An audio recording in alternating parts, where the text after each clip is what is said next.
하나님께서 오늘 예배에 참석하신 우리 사랑하는 성도 여러분들에게 한량없는 복으로 함께 하시기를 축원합니다. 여러분, 복을 받았다라고 하는 증거가 무엇일까요? 저는 오늘 이렇게 생각해 보았습니다. 우리가 하나님 앞에 복을 받으면 생각이 바뀐다. 생각이 바뀌면 행동이 바뀌고, 행동이 지속되다 보면 습관이 되고, 습관이 계속되다 보면 그것이 그 사람의 운명을 결정짓는 그런 구원의 사건으로 바뀌게 됩니다. 그래서 오늘 우리가 주님의 교회로 내 발걸음을 옮겨야 되겠다는 생각 자체가 여러분들에게 복의 시작이라 그렇게 말할 수가 있습니다. 여러 형편 가운데 있는 성도들의 소식을 들었습니다. 아프시다고 하는 분, 또 여러 여행 중에 있었던 분, 바쁘신 분들 많이 있지만 오늘 여러분들이 여러분의 온전한 시간을 우리 주님 앞에 내어놓았다 하는 이 사실이 사실은 복된 것입니다. 이것 자체가 복입니다. 그리고 이게 복으로 가는 길이라고 그렇게 생각합니다. 유대인 랍비인 잘만이라고 하는 사람이 우리에게 한 가지 좋은 교훈을 가르쳐 주는데요. 여러분들은 밤중에 잠을 자다가 구급차가 사이렌 소리를 이렇게 엥 하고 소리를 내면서 갔는데, 또는 소방차가 소리를 내면서 불이 나게 가는데 여러분은 설잠을 자가지고 잠이 깨었습니다.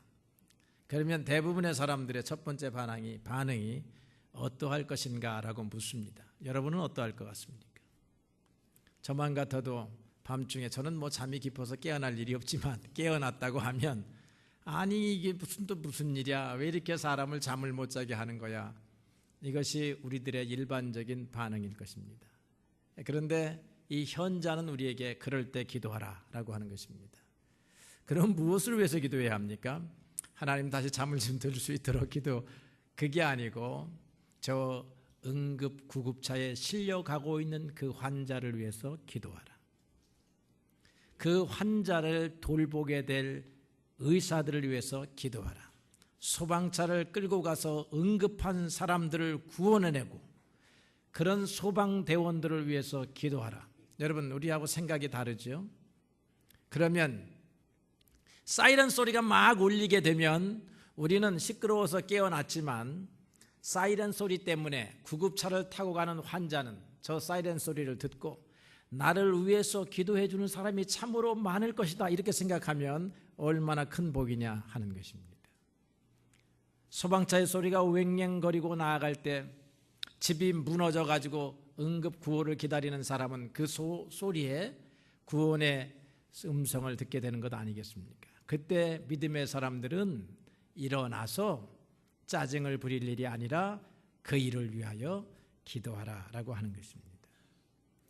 이런 생각을 갖는 사람이 얼마나 복된 사람이겠습니까? 마음의 생각을 잘하면 복을 받고, 생각을 잘 못하면 그날 밤에 잠을 설치고 그것으로 끝나고 마는 것입니다. 성경 잠언의 말씀은 노하기를 더디하는 것보다 참는 것이 낫다고 했는데, 노하기를 더디하는 것이 용사보다, 성을 빼앗는 용사보다 낫다 했고, 자기의 마음을 지키는 자가 성을 빼앗는 사람보다 낫다고 그렇게 가르쳐주고 있습니다. 오늘 우리는 마가복음 베드로와 예수님과 일어났던 사건에 대해서, 물론 이것은 마태복음에도 나오는 사건이고 누가복음에도 나오는 사건입니다. 그런데 여기서 우리는 베드로의 잘못된 생각을 우리가 한번 짚어봄으로써 우리도 신앙적으로 또는 우리의 삶에서 잘못된 생각 때문에 주님을 섬긴다고 하지만 주님의 뜻과 거리가 먼 생활을 하는 우리의 모습을 한번 살펴보아야 하겠습니다. 예수님께서 제자들을 모아놓고 당신의 죽음에 대하여 가르치셨습니다. 여러 사람에게 고난을 받고 죽은 다음에 다시 사흘 만에 살아날 것이다 라고 하는 것이죠. 근데 사람들은 항상 이 죽음이라고 하는 단어에 충격을 받습니다. 죽은 다음에 살아날 것이다 하는 이야기는 인간의 개념 속에 없어가지고 살아난다고 하는 소리에는 들려오지 않고 당장 죽는다, 환난이다, 어려움이다, 고초다 이런 데에 우리의 눈과 귀가 번쩍 뜨이게 되는 것입니다. 베드로는 이 주님의 말씀을 처음부터 끝까지 종합적으로 듣지를 않고 죽음이라고 하는 소리에 깜짝 놀라게 되는 것입니다. 제자들도 깜짝 놀랐습니다. 비로소 주님께서 죽음에 대하여 가르치시기 때문입니다. 제자들은 생각해보지 못했던 사건이에요. 제자들이 주님과 함께 가면 늘 승리한다라고 하는 생각만 했지 이런 죽음을 맞이할 것이라고는 생각하지 못했습니다. 이해하지 못한 제자들 사이에 무거운 침묵이 흘렀습니다. 그때 베드로가 단호한 태도로 뛰어들었습니다. 오늘 마가복음 8장 32절에 보니까 예수님을 붙들고 항변했다. 여러분, 강력하게 항의하는 그런 모습이 그려지고 있습니다. 마태복음에는 조금 더 길게 써놨는데요. 항변을 하면서 주여 그리하지 마옵소서. 이 일이 결코 주님에게는 미치지 아니할 것입니다. 그렇게 말했다는 것입니다. 이 베드로의 말을 조금 더 명확하게 풀어서 얘기한다고 하면 선생님 절대로 그런 일은 없을 것입니다. 그런 일이 일어난다고 하면 우리도 가만히 있지 않을 것입니다. 우리도 주님과 함께 싸울 것입니다. 이런 뜻이 표현되어 있습니다. 또 다르게 생각해 보면 선생님 그런 쓸데없는 생각은 아예 지워 주십시오. 절대로 그래서는 안 되죠. 이럴 때는 베드로가 마치 사업상의 거래를 하고 있는 사람의 모습으로 보이기도 합니다. 베드로를 비롯해서 제자들은 자기의 직업을 놓고 예수님을 따라갔습니다. 예수님을 따라가니 굶지 아니했습니다. 재미있었습니다. 좋은 일이 많이 일어났습니다. 이제 이 예수님을 따라 나가면 어찌 보면 이 나라까지도 통째로 접수해가지고 그들도 무식하지만 장관의 자리에 앉을지 모른다라고 하는 기대감도 있었을지 모릅니다. 어쨌든 세속적인 기대감은 있었다는 것입니다. 우리가 영적인 기대감을 먼저 가져야 하는데 주님을 따라가면 세속적으로 먼저 흥하여야 한다는 생각을 할 때에는 주님의 생각과 거리가 좀 멀 때가 있다는 것입니다. 또 다른 예를 살펴보면 베드로가 겟세마네 동산에서 예수님이 체포당하셨을 때에 과감하게 감추어 두고 있던 칼을 빼어서 예수님을 잡으러 온 제사장 말고의 몸을 내리쳤습니다. 다행스럽게도 그가 잘 피했습니다. 그러나 귀가 잘리게 되었다라고 성경이 말합니다. 예수님은 즉시 그 귀가 잘린 청년의 귀를 만져주셔 낫게 하시면서 베드로에게 이렇게 말을 했습니다. 내 칼을 네 칼집에 도로 꽂으라. 칼을 가지는 자는 다 칼로 망하느니라. 내가 아버지께 기도해서 천사의 12군단을 보내게 할 수 없는 줄로 아느냐. 만일 내가 그렇게 한다고 하면 이런 일이 있으리라고 한 하나님의 말씀, 성경의 말씀이 어떻게 이루어질 수 있겠느냐라고 말합니다. 하나님은 우리 모두에게 생각하는 힘, 지성이라고 하는 것을 주었습니다. 이 지성은 하나님을 거역하거나 하나님의 뜻을 반대하는 데 사용되어지는 것이 아니고 이 지성을 가지고 하나님께서 온갖 피조물들을 은혜 가운데 다스리고 관리하라. 하나님의 뜻 가운데 이 세계를 다스리라 라고 하는 그런 통로로 우리에게 지성을 주셨다는 것입니다. 그러므로 지성은 하나님의 뜻을 살피고 밝히는 데 사용되어져야 할 것입니다. 그런데 사람 사이에서는 이 지성 때문에 싸움이 많이 일어납니다. 내 생각은 이렇고 다른 사람의 생각은 저러니까 그 싸움이 가정에서도 생기게 되고 교회에서도 생기게 되고 친구 사이에서도 생기게 되는 것입니다. 이 싸움을 피하는 유일한 방법은 무엇이라고 생각하십니까? 사도 바울은 고린도 교회에 이런 편지를 쓰는 가운데 이런 말로 그들에게 권면했습니다. 모든 생각을 사로잡아서 그리스도에게 복종시켜야 합니다. 생각이 서로 다르면 그 다른 생각을 가지고 재판관 앞에 오듯이 그리스도의 생각, 그리스도의 사상, 그리스도의 교훈 앞으로 가지고 나아오는 것입니다. 부부간의 싸움을 하는 것은 남편은 권위 때문에 그렇고 여자는 남편의 권위면 다냐, 같이 어른 되었다라고 하는 것 때문에 싸웁니다. 누구에게 권위를 줘야 될지 모르지만 남편과 아내가 우리의 싸움의 문제를 하나님 앞으로 가지고 나온다면 하나님은 우리에게 어떻게 권면하시고 있습니까? 하나님께서는 우리에게 예수 그리스도를 통해서 어떻게 말씀하고 있습니까? 하는 주님의 뜻을 살핀다면 우리는 싸움을 100% 줄일 수 있다고 생각합니다. 우리의 생각을 남편의 생각도 아내의 생각도 장로의 생각도 목사의 생각도 성도의 생각도 그리스도 앞으로 가지고 나오는 것입니다. 우리의 분열은 그리스도의 말씀으로 판결하면 하나가 될 수 있다라고 하는 것입니다. 예수님은 하나님 앞에 복종하셨습니다. 십자가도 예수님은 지고 싶지 않을 때가 있었지만 그래서 예수님은 아버지여 할 수 있거든 이 십자가의 짐을 잔을 내게서 옮겨주소서라고 기도하셨습니다. 그러나 그는 다시 내 뜻대로 하지 마옵시고 아버지의 뜻대로 하시옵소서라고 그렇게 기도를 마무리하십니다. 그렇게 하나님의 뜻에 복종했습니다. 자신의 생각을 사로잡아 하나님 앞에 내어 던져놓은 것입니다. 여러분의 생각을 그리스도 앞에 던져놓으면 여러분들은 하나님의 뜻과 일치하는 삶을 살게 되고 하나님이 그 약속의 말씀에서 약속하신 신령한 하늘의 복들을 누리면서 살 수 있게 되는 것입니다. 여러분의 뜻을 그리스도 앞에 놓지 않기 때문에 여전히 하나님의 말씀은 뒤로 하고 내 뜻을 밀고 나가기 때문에 하나님과의 관계에도 괴리가 생기고 거기에서 죄악이 생겨나고 욕심이 잉태하고 그래서 결국은 사망을 낳게 되는 그런 인생의 결과를 가져오게 되는 것입니다. 우리가 아브라함을 지성의 아버지라고 그렇게 부르지 않습니다. 우리는 그를 믿음의 아버지라고 부릅니다. 왜 그렇습니까? 그는 철저하게 하나님의 뜻에 따라서 발걸음을 옮겼기 때문인 것입니다.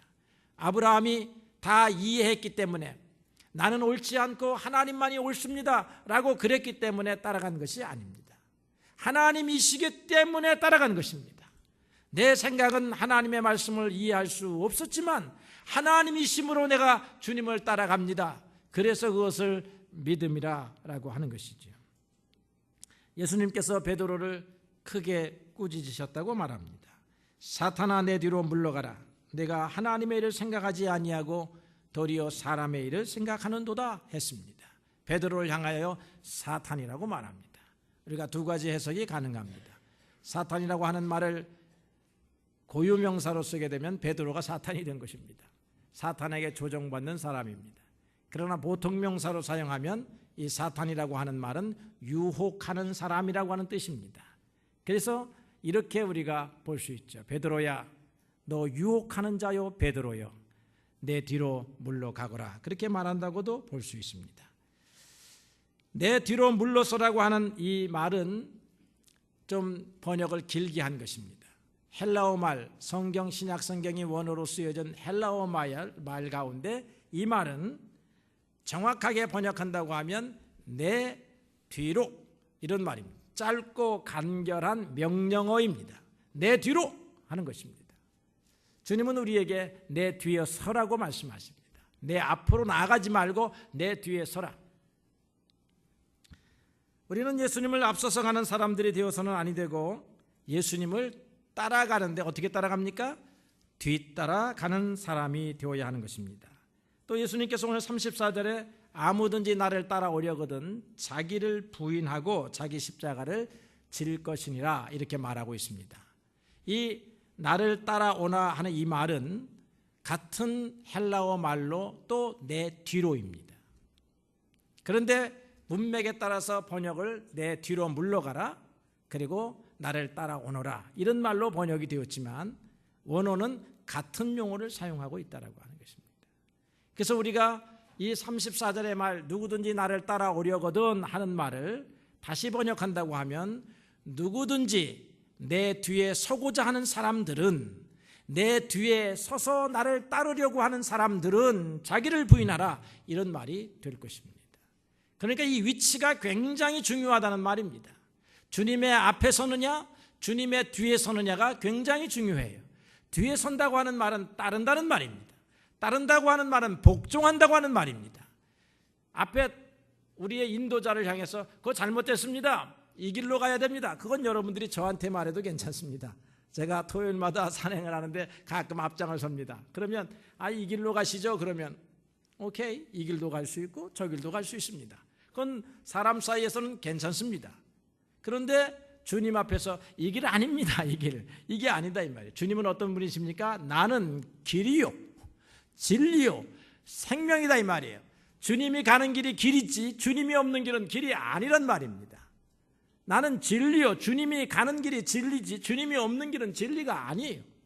생명도 마찬가지입니다. 우리가 여러분 이 땅에서 생명을 누리고 삽니까? 주님과 함께 있으면 생명을 누리고 산다라고 말할 수 있습니다. 그런데 주님과 함께 있지 아니하면 생명을 누리고 살 수 없습니다. 여러분 마찬가지예요. 하나님을 여러분들은 온 세계 사람들이요 다 하나님을 믿어요. 어떤 사람은 알라를 하나님으로 믿습니다. 어떤 사람은 부처를 하나님으로 믿습니다. 어떤 사람은 공자를 하나님처럼 믿습니다. 어떤 사람은 김일성을 하나님처럼 믿습니다. 어떤 사람은 재물을 하나님처럼 믿습니다. 다 하나님처럼 믿어요. 하나님을 살펴봅시다. 알라라고 하는 하나님을 살펴보니까 그런 하나님 잘 믿기 어려워요. 부처님 같은 하나님 믿기 어렵습니다. 다 죽는 것이다, 이렇게 말씀하셨습니다. 욕심을 버려라, 다 죽으니, 죽음에 대하여 이렇게 가르치십니다. 근데 우리는 예수님을 통해서 하나님을 배우는데요, 예수님을 바라보니 하나님이 예수님 같다면, 하나님의 성품을 100% 보여주신 분이시기 때문에 하나님이 저 예수님의 삶과 같다고 하면 우리는 그 하나님을 믿을 수 있다는 것입니다. 마호메트가 보여준 하나님은, 알라는 우리가 믿을 수가 없어요. 믿지 아니하면 칼로 후려치는 그 하나님을 믿을 수가 없습니다. 그러나 예수님의 삶을 보니까, 완벽한 하나님을 재현해내신 그 예수님의 삶을 보니까 하나님이 저런 분이로구나 하는 것을 알 수 있게 되었다고 하는 것입니다. 그래서 우리가 예수 없이는 하나님도 알 수 없는 거예요. 그래서 우리가 기독교입니다. 그리스도교입니다. 예수를 통하여서만 하나님을 알 수 있습니다. 천하 이름 가운데 구원을 얻을 만한 이름 예수밖에 없습니다. 나와 함께 하지 않으면 하나님께 갈 자가 없다는 것은 하나님을 깨닫지도 못하는 것이요 하나님을 알지도 못한다는 말입니다. 그래서 우리가 예수님 뒤에 서야 된다는 것이죠. 하나님께서는 이스라엘 백성들을 출애굽시킬 때에 표대를 세웠습니다. 그 표대가 구름기둥과 불기둥입니다. 구름기둥과 불기둥을 따라가야만 그들은 하나님이 정하신 목적지를 향해서 갈 수가 있습니다. 이 표대가 홍해가 앞에 섰습니다. 어떻게 할 것입니까? 그런데 구름기둥, 불기둥은 홍해를 건너서 갑니다. 우리는 따라갈 수 없는데요. 그런데 표대를 따라가라고 하는 것입니다. 광야의 길에 표대가 섰습니다. 아니, 광야를 한 걸음, 두 걸음, 세 걸음 더 들어가면, 하나님의 말씀을 따라 더 들어가면 이거 미로 아닙니까? 다시는 빠져나올 수 없는 길 아닙니까? 이런 두려움이 있습니다. 그런데 하나님은 그 표대를 따라가라고 하는 것입니다. 그러니까 표대는 따라가야 할 것이다 이 말이에요. 그럼 우리의 표대는 누구냐면 그리스도입니다. 이 표대를 보여주기 위해서 하나님께서 예수님을 십자가에 달아서 높이 들려 올리셨습니다. 우리가 따라가야 할 분은 저분이라는 것입니다. 많은 사람들이 십자가에 달린 예수 때문에 믿지 않습니다. 자기도 구원하지 못한 이라고 그렇게 생각합니다. 무신론에 가서 설명을 들어보면 그래요. 이슬람교에 가서 설명을 들어보면 그렇습니다. 유대인들이 하는 설명도 그렇습니다. 자기도 구원하지 못한 이가 어떻게 온 인류를 구원한다는 말이냐. 하나님께서 우리에게 지각을 주시지 아니하시고 믿음을 주셔서 그 예수님을 믿을 수 있게 하셨으니 놀라운 복이 아닐 수가 없습니다. 사도 바울은 지성의 사람이었지만 그가 믿음의 사람으로 바뀌고 난 다음에 고린도전서에 이렇게 썼습니다. 유대인들은 표적을 표대로 알고 살아가고 헬라인들은 지혜를 푯대로 알고 살아가지만 우리는 십자가에 못 박히신 그리스도를 찾으니 그리스도를 푯대로 삼으니 유대에게는 이 푯대가 꺼리끼는 것이요 이방인에게는 미련한 푯대이지만 오직 부르심을 입은 자들에게는 유대인이든 헬라인이든 상관없이 그리스도는 하나님이 정하신 푯대요 하나님의 능력이요 하나님의 지혜라 이렇게 말하고 있습니다. 그리스도 안에 지혜가 있고 그리스도 안에 능력이 있습니다. 그리스도의 말씀 안에 지혜가 있고 능력이 있습니다. 그리스도의 말씀을 따라 그리스도의 뒤에 서면 능력의 세계에 들어가는 것입니다. 지혜의 세계에 들어가는 것입니다.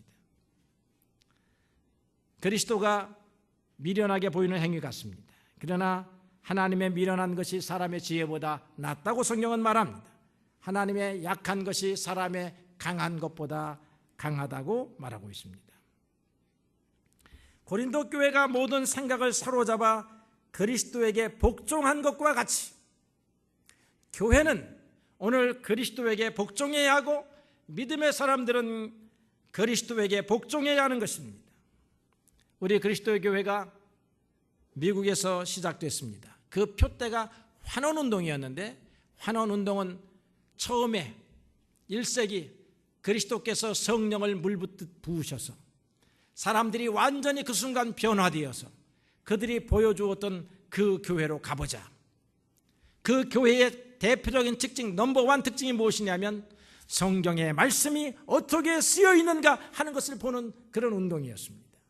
성경이 바로 예수님의 말씀이기 때문에 예수님의 삶을 기록했기 때문에 성경은 우리에게 어떻게 가르치고 있는가. 베리아 교회의 성도들은 데살로니가 교회 성도들보다 더 신사적이어서 성경이 과연 그러한가 하고 보았다는 것입니다. 교회의 시작은 하나님의 말씀에 순종하는 데 있습니다. 그래서 초대교회 운동가들은 표어를 하나 붙였습니다. 우리는 성경이 말하는 곳에서 말한다. 성경이 침묵하는 곳에서는 우리도 침묵한다. 성경이 말하지 않는데 말하지 않는다.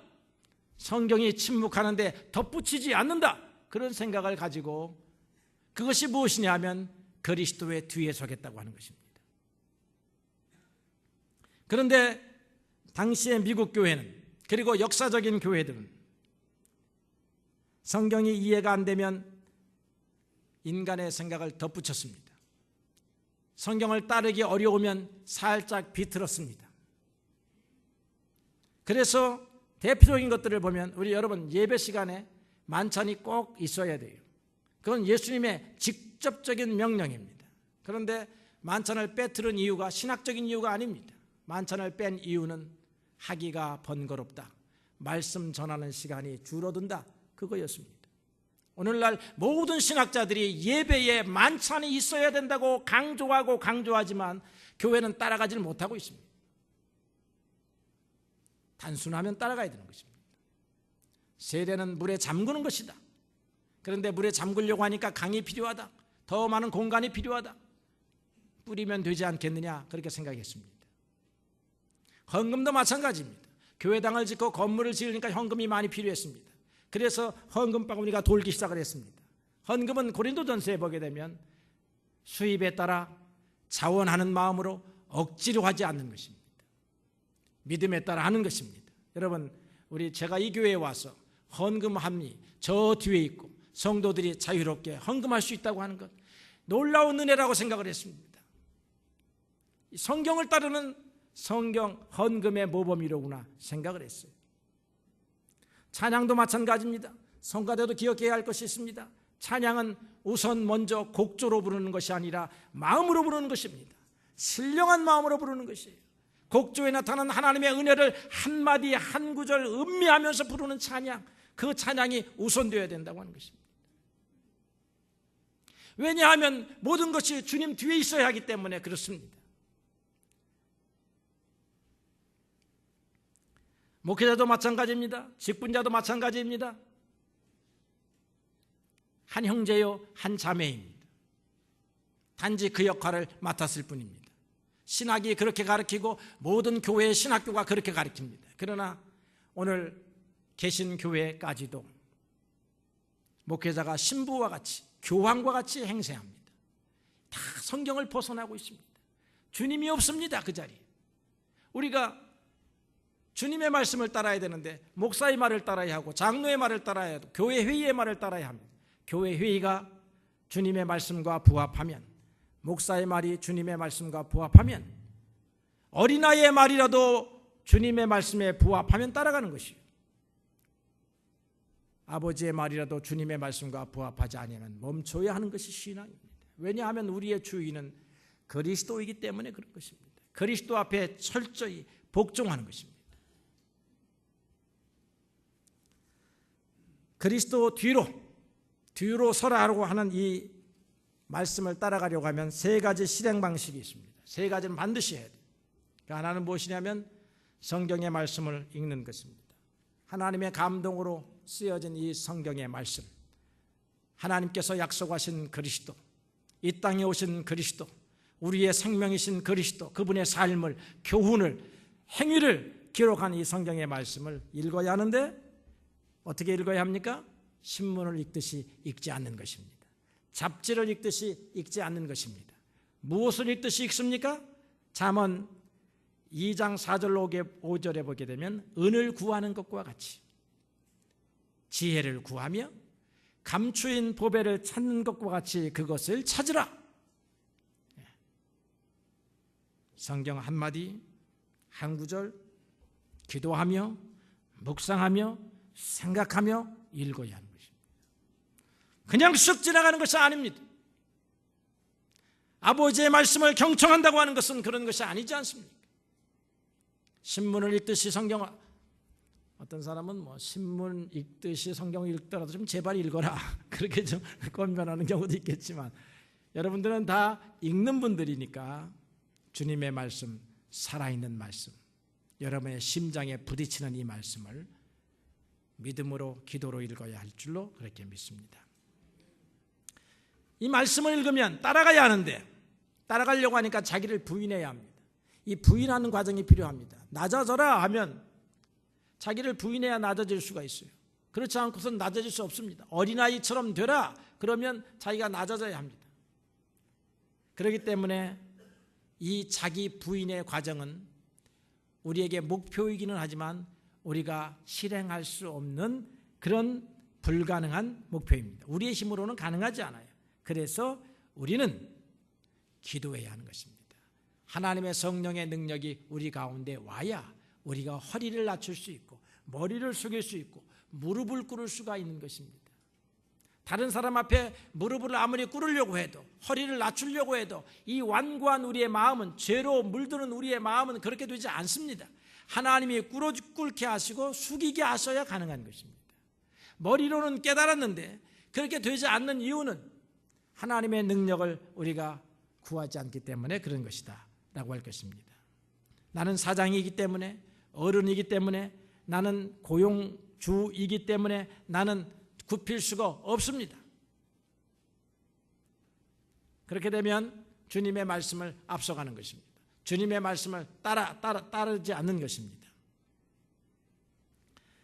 그 다음에 주님 뒤로 가려고 하면 읽은 말씀, 주님께 기도해서 힘을 얻어서 한 가지 한 가지 실천하면서 가야 하는 것입니다.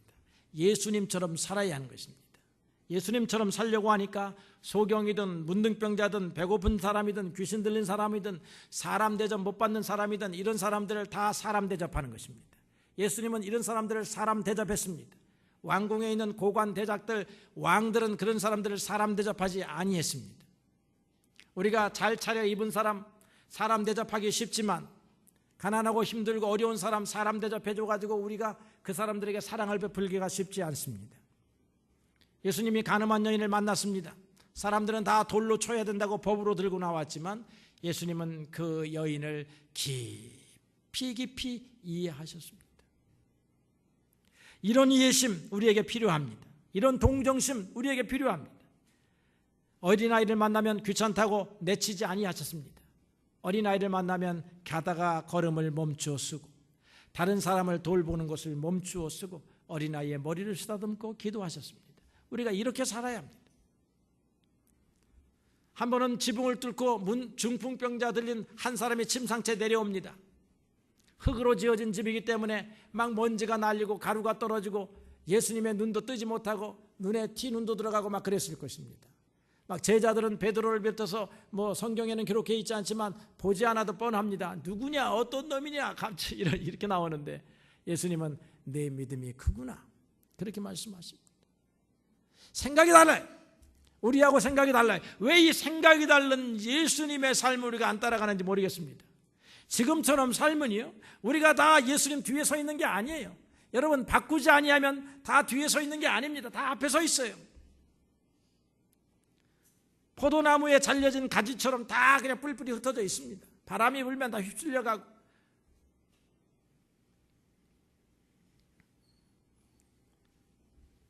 인도에 가서 선교한 스탠리 존스라고 하는 미국인 선교사가 있습니다. 1932년도에 뉴욕 타임즈가 미국이 낳은 위대한 선교사, 미국이 가질 수 있는 위대한 하나님의 일꾼이라고 칭송을 뉴욕 타임즈가 한 스탠리 존스가 평생을 인도에 가서 선교했습니다. 그들의 문화를 존중했습니다. 그들의 삶을 존경했습니다. 허리를 낮추었습니다. 그리고 그들에게 예수 그리스도를 가르쳤습니다. 그 사람들이 이렇게 말을 했습니다. 스탠리 존스 경, 당신이 소개하는 예수님은 참으로 멋지고 놀라운 분이십니다. 그리고 예수님을 소개하는 당신은 참으로 겸손하고 훌륭한 사람입니다. 그러나 다른 모든 기독교인들은 당신처럼 예수님처럼 그렇지 않습니다. 왜 그런 것입니까?